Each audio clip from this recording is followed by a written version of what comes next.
Hello everyone! Yesterday I uploaded a week ahead video with the possible potential negative effects of RBI monetary policy. But in that video, 9 out of 10 comments asked me about this impact of this new Israel conflict escalation. Here, this is more of geopolitics. I can't comment on that basis, but I will tell what I think from the economic perspective. First, last year, as per trading economics, India exported goods worth of 7.6 billion US dollars to Israel, and in that 60%, little above 4.5 billion US dollars export was from oil and oil related products. And also, I saw one report from December 2022 onwards. At present, India is exporting approximately 16% of its total oil export quantity just to Israel. Here, I'm not sure. I tried to find who are all the Indian companies that export to Israel, but I couldn't. So I'm guessing majority of them will be by Reliance Industries. Either way, Israel got 3 port locations, but in that all India's merchandise trade with Israel happens mostly through the Elad port, which located on the Red Sea. Fortunately, it's this last port that got affected since the conflict is in the Mediterranean Sea, and so far there is no report of port disruption. However, this conflict will increase the shipping cost and insurance premium and will eat up the oil company's profit margin. In addition, if this escalation continues for multiple days means, then the oil demand from Israel will drop, and all this will affect the Indian oil companies and to some extent on the Indian rupee as well.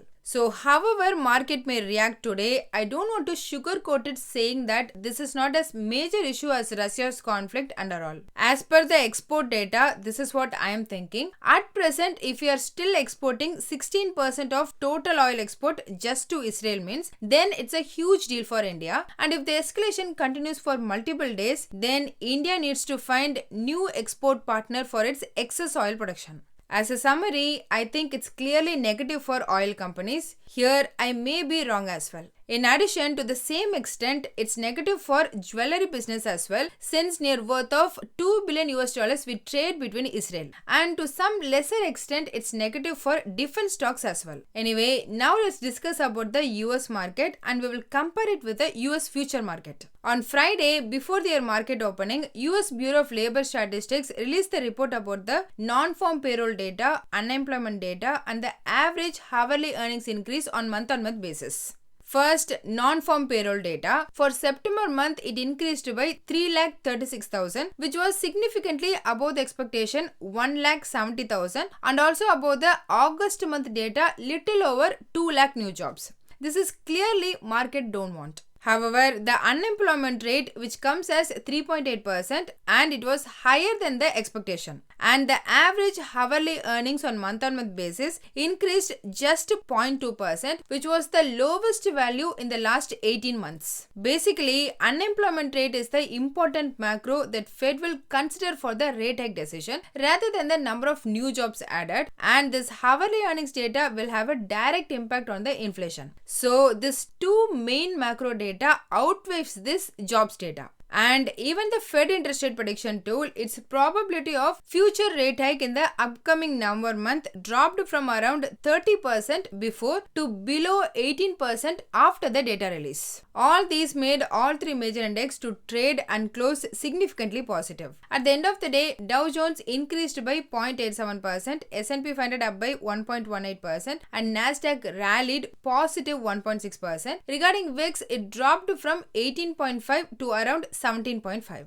Coming to Indian ADRs, in line with the US market, both IT stocks closed significantly positive of over 1%. In case of banks, though both banks closed positive, HDFC Bank barely increased.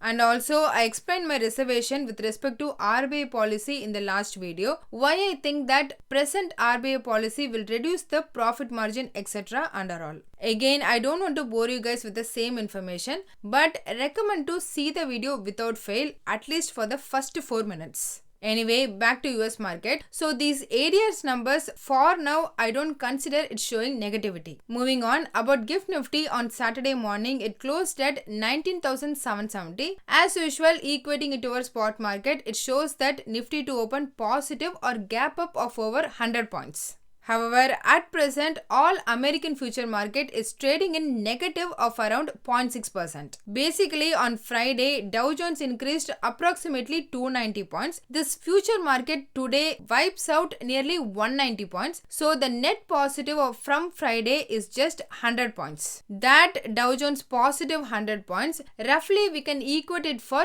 30 to 40 points gap up opening. But the oil impact negativity in Reliance might wipe those entire gap up.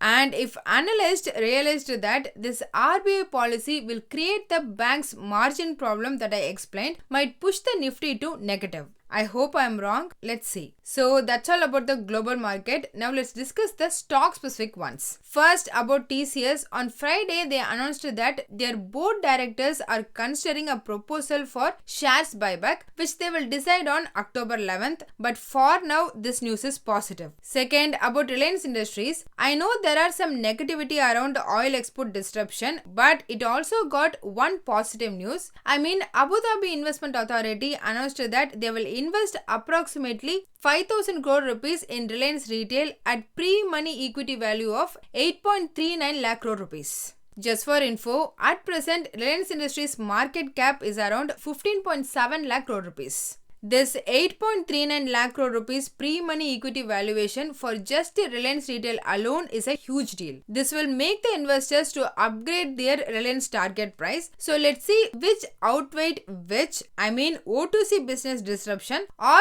Reliance Retail new high pre-money valuation. Third, during weekend, Titan announced that they recorded their revenue growth of 20% year-on-year for the quarter ended September FY24. So I consider that as positive for now, but we need to wait till for the full quarterly results. Finally, for the 13th straight day, FII was still a net seller, but they reduced their selling. The net sold for approximately 90 crore rupees, while DII net bought for around 780 crore rupees. As a summary, it looks like whole global momentum comes to an unclear situation, especially for India as its heavy dependency of oil export to Israel. Anyway, US market closed positive. Indian ADR and SH Nifty for the moment all indicating positive opening. But this conflict might erase all of its gain. But there is one thing for sure, IT looks positive. Let's see. Then, as per stock open interest, Dalmia Bharat, Petronet LNG, Tata Communications, Dixon Technologies and HCL Technologies got an increase in open interest along with a negative close, indicates the short build-up. On the other hand, Bajaj Finserv, L&T Finance Holdings, Tata Consultancy Services, Bajaj Finance and Apollo Tyres got an increase in open interest with a positive price close, which means these stocks got the long build-up. Coming to technical, Nifty opened a gap up for the second consecutive day and traded with a positive bias throughout the day to close with gains of approximate 107 points. Thus, on the daily chart, it forms a medium green candle with minor shadow on both sides. And also at present, Nifty has managed to close above the 40-day moving average 19,610 technically, which is a bullish sign. And on the weekly chart, as I explained in last video, Nifty has closed in the green, and in terms of pattern, it has formed a dragonfly doji, which is again bullish implications. Technically, it suggests that this pullback to continue till 19,770 to 19,800, where resistance is in the form of 50% Fibonacci retracement level and 20-day moving average is placed. In the case of a dip towards 19,530 to 19,580 is the support. In case of Bank Nifty, it too opened a gap up but consolidated for most part of the day. On the hourly momentum indicator, it has the positive divergence and crossover, which is a bullish sign. So again, technically it suggests that Bank Nifty to pull back till 44,800 to 45,000 from short term perspective. On the options front, the maximum call option open interest is at 20,000 strike, followed by 20,500 strike with a meaningful call writing at 20,500 strike, then 20,000 strike. Hence, this data indicated that Nifty may move towards 20,000 mark in coming sessions. Anyway, on the other hand, the maximum put option open interest was at 19,600 strike, followed by 19,500 strike with new put writing at 19,600 strike, then 19,000 strike, indicating that this will hold 19,500 as a support. So that's all in this video. Hope you all got some useful information. Please consider subscribing the channel and liking the video so it will help me beat the YouTube algorithm and also motivate me to do more. Please don't make any investment based on this, as I'm not a SEBI registered advisor. I'm doing this for my and viewers educational purpose only. Thanks for watching.